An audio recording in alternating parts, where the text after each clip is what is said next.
Hi viewers, தன்னுடைய உயிரையே பணைய வச்சு செய்யற 8 ஆபத்தான வேலைகளை பத்தி தான் நம்ம இந்த வீடியோல பார்க்க போறோம். இந்த வேலைகளுக்கு கிடைக்கிற சம்பளத்தையும் இந்த வேலையினால இறந்து போனவங்களுடைய எண்ணிக்கையும் பார்த்து கண்டிப்பா ஆச்சரியப்படுவீங்க. இந்த வீடியோ பிடிச்சிருந்தா லைக் பண்ணுங்க. அப்படியே நம்ம தமிழ் கலட்டா நியூஸ் சேனலை சப்ஸ்கிரைப் பண்ணி சப்போர்ட் பண்ணுங்க.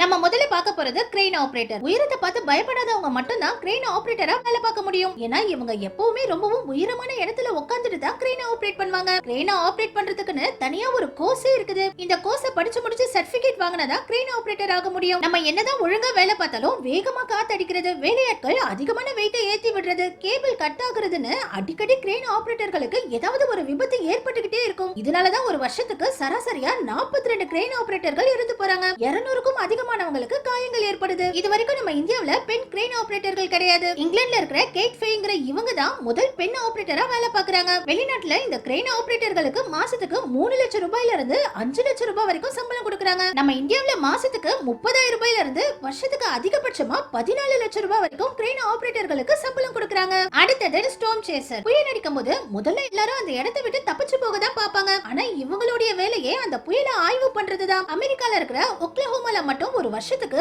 55க்கும் அதிகமான புயல்கள் உருவாகுதா. அப்படி உருவாகுற புயலுடைய வேகம், அந்த புயல் போற திசை, அது எந்த அளவுக்கு பவர்ஃபுல்லான புயலுங்கறத ஆய்வு பண்றதுதான் இந்த ஸ்டார்ம் சேசருடைய வேலை. ஆரம்பத்துல நார்மலான கார்ல போய் ஆய்வு பண்ணும்போது நிறைய ஸ்டார்ம் சேசர்கள் புயல்ல சிக்கி இறந்தே போயிருக்காங்க. இதனாலேயே இப்ப இந்த வித்தியாசமான டோமினேட்டர்ங்கற வண்டியை உருவாக்கி இந்த வண்டியில போய் தான் புயலை ஆய்வு பண்றாங்க. இந்த ஒரு வண்டியுடைய விலை $7 லட்சம், இந்திய மதிப்புக்கு 6.5 கோடி ரூபாய். என்னதான் இந்த மாதிரி ஸ்ட்ராங்கான வண்டியில போனாலும் புயலை ஆய்வு பண்ணும்போது இப்பவும் இவங்க ரிஸ்க் எடுத்து தான் இந்த புயலெல்லாம் ஆய்வு பண்றாங்க. இந்த வேலைக்கு 1 மணி நேரத்துக்கு $43, இந்திய மதிப்புக்கு 3600 ரூபாயை சம்பளமா கொடுக்கறாங்க. 1 மணி நேரம் சம்பளத்தை பார்க்கும்போது இந்த சம்பளம் கம்மியா தெரியலாம். ஆனா ஒரு வருஷத்துக்கு இவங்க அதிகபட்சமா $90,210, இந்திய மதிப்புக்கு 75 லட்சம் ரூபாய் வரைக்கும் சம்பளமா வாங்குறாங்க. அடுத்தது ஸ்டண்ட்மேன். படங்கள்ல சண்டை காட்சிகள்ல நடிக்கிற ஸ்டண்ட்மேன்கள்ல நிறைய பேர் இப்ப வரைக்கும் இறந்து போய்கிட்டே தான் இருக்காங்க. ரீசெண்டா இந்தியன் 2 ஷூட்டிங்ல கூட ஒரு ஸ்டண்ட்மேன் இறந்து போனாரு. கார்த்தி சார் நடிச்ச சர்தார் 2 படத்துல கூட ஏழுமலைங்கிற ஒரு ஸ்டண்ட்மேன் இறந்து போனாரு. இந்த மாதிரி உலகம் முழுக்க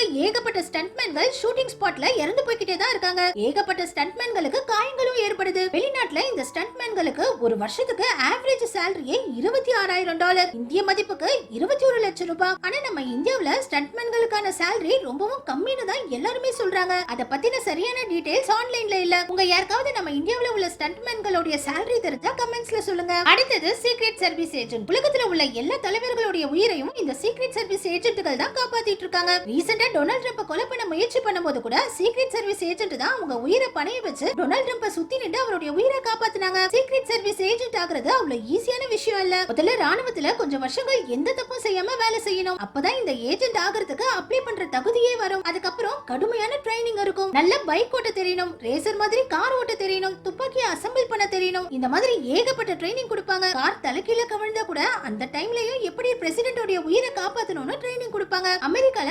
1865ல இந்த சீக்ரெட் சர்வீஸ்ங்கறத ஆரம்பிச்சாங்க. எதிரிகள் விமானத்தை தாக்குனா எப்படி பிரசிடென்ட்ட காப்பாத்துறது, தண்ணிக்குள்ள விழுந்தா எப்படி காப்பாத்துறது, பாம்பு போட்டா பாய்சன் கேஸ்ல இருந்து எப்படி காப்பாத்துறதுன்னு கூட இவங்களுக்கு ட்ரைனிங் கொடுக்கறாங்க. இந்த எல்லா ட்ரைனிங்லயும் பாஸ் ஆனதா சீக்ரெட் ஏஜென்ட்ட செலக்ட் பண்ணுவாங்க. அமெரிக்கால இந்த சீக்ரெட் சர்வீஸ் ஏஜென்ட்க்கு ஒரு மாசத்துக்கு 10,57,000 ரூபாய் சம்பளம் கொடுக்கறாங்க. நம்ம இந்தியாவுல இந்த சீக்ரெட் சர்வீஸ் ஏஜென்ட்க்கு ஒரு மாசத்துக்கு 2 லட்சம் ரூபாய் வரைக்கும் சம்பளம் கொடுக்கறாங்களாம். அடுத்தது பாய்சன் கார்டன். இங்கிலாந்துல தான் இந்த ஆபத்தான பாய்சன் கார்டன் இருக்குது. இந்த கார்டன்ல மட்டும் 95 விஷ செடிகளையும் மரங்களையும் வளர்க்கறாங்க. இதுல சில செடிகளை தொட்டாலே நமக்கு அரிப்பு, அலர்ஜி, உடம்புல கொப்பள கூட ஏற்படும். இதனாலேயே இந்த கார்டனுக்குள்ள பொதுமக்களுக்கு அனுமதி கிடையாது. இந்த கார்டனை மெயின்டைன் பண்றவங்களே இந்த மாதிரி சேஃப்டி சூட்ஸ் எல்லாம் போட்டுக்கிட்டு தான் இந்த கார்டனுக்குள்ளேயே போறாங்க. அந்த அளவுக்கு இங்க ரொம்பவும் ஆபத்தான செடிகள் எல்லாம் இருக்குது. நிறைய நோய்க்கான முக்கியமான மருந்துகளை இந்த விஷ செடிகள்ல இருந்து தான் தயாரிக்கிறாங்க. இதனாலதான் இந்த ஆபத்தான செடிகள் எல்லாம் இங்க வளர்த்துட்டு இருக்காங்க. ட்ரெவர் ஜோன்ஸ், டீன் ஸ்மித்ங்கற இவங்க 2 பேரும் 14 வருஷத்துக்கு மேல இந்த ஆபத்தான கார்டன்ல வேலை பார்த்துட்டு இருக்காங்க. தெரியாம ஒரு செடியோட இலை வந்து நம்ம மேல வந்து விழுந்தா கூட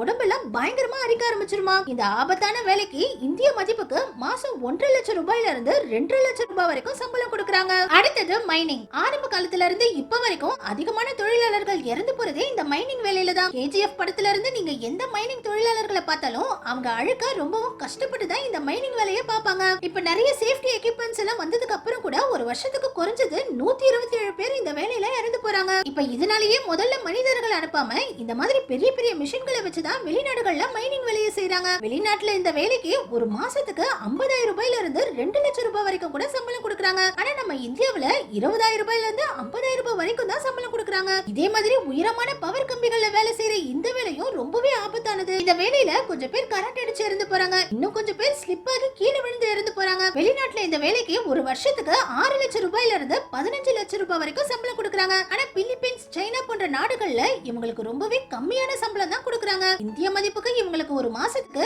20,000 ரூபாயில இருந்து 50,000 ரூபாய் வரைக்கும் தான் சம்பளம் கொடுக்கறாங்க. அடுத்தது டேஞ்சரஸ் ரோடு. நம்ம இந்தியாவுல உள்ள லெஹால இருந்து மணாலிக்கு போற இந்த ரோட்டை தான் ஏசியன் டேஞ்சரஸ் ரோடுன்னு சொல்றாங்க. 4725 கிலோமீட்டர் தூரம் உள்ள இந்த ரோட்ல ஏகப்பட்ட ஆபத்தான வளைவுகளும் ஒரு வழி பாதைகளும் இருக்குது. ஒவ்வொரு வருஷமும் இந்த ரோட்ல வண்டி ஓட்டுறவங்கல 40 பேராவது இறந்து போறாங்க. முக்கியமா லாரி டிரைவர்கள் தான் அதிக லோட ஏத்திட்டு போறதுனால இங்க விபத்துகள்ல மாட்டிக்கிறாங்க. ஆனா இந்த ஆபத்தான ரோட்ல வண்டியை ஓட்டுற டிரைவர்களுக்கு 30,000 ரூபாயில இருந்து 50,000 ரூபாய் தான் சம்பளம் கொடுக்கறாங்க. நம்ம கடைசியா பார்க்க போறது டெட்லி கிராப். அலாஸ்கால உள்ள கடலை டெட்லி சீன்னு சொல்றாங்க. ஏன்னா இங்க அந்த அளவுக்கு ரொம்பவும் ஆக்ரோஷமா அலைகள் அடிக்கும். இந்த கடல்ல சாதாரண கப்பல் எல்லாம் போகவே முடியாது. ஆக்ரோஷமான அலைகளை தாங்கிறதுக்காக உருவாக்கின ஸ்பெஷலான கப்பல்களால தான் இந்த கடல்ல டிராவல் பண்ண முடியும். இந்த ஆக்ரோஷமான கடல்ல தான் அதிக விலைக்கு விக்கிற ராட்சச நண்டுகள் வாழுது. இந்த நண்டுகளை பிடிக்கிறதுக்காக தான் இவங்க இவ்ளோ ரிஸ்க் எடுத்து இந்த கடலுக்கு போறாங்க. அலைகள் அடிக்கிற வேகத்துக்கு நிறைய கப்பல்களே தண்ணிக்குள்ள மூழ்கி இருக்கு. இந்த நண்டுகளை பிடிக்க போற எல்லாருக்குமே ஏதாவது சில காயங்கள் ஏற்பட்டுட்டே இருக்குமா. ஏன்னா ஒவ்வொரு முறையும் அலை வந்து வேகமா அடிக்கும் போது இவங்களுக்கு காயங்கள் ஏற்பட்டுட்டே இருக்குமா. அதுலயும் நைட் டைம்ல தண்ணி ஐஸா உரையிற அளவுக்கு இங்க பயங்கரமா குளிர் அடிக்குமா. இந்த கப்பலுடைய ஓரங்கள் எல்லாம் பாருங்க,